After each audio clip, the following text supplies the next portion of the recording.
Well, it certainly was a wet one in the 60s. How about almost 3 inches of rain for a couple of days worth? Yeah, on this date. Can you imagine? That's some flooding rains when you get that. Even over the course of a few days worth, the ground is usually very well saturated at that point, so a lot of it's runoff. Speaking of runoff, look at this. Got some moisture out toward the east, down throughout the southeast, northeast, even some snow out there as well. No surprise there. Here, we haven't seen much of that. Not just yet. No, things are changing for us. That'll cool us down.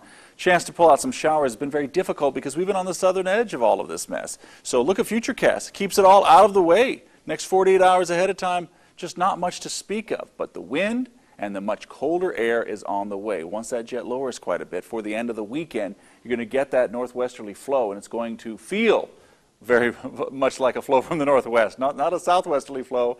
No more onshore push like that. It's all cool air coming down in from the north. So bottom line for us is enjoy these temperatures while we have them a little bit longer.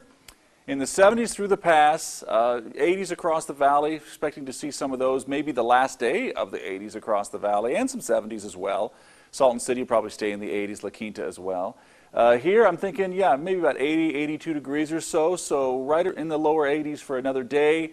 Then we start to drop, not as much on Friday, but more so by the end of the weekend when we usher in some colder air. That should drop our temperatures just below the mark, so we should see 60s for afternoon highs and then get back into the 40s for overnight lows.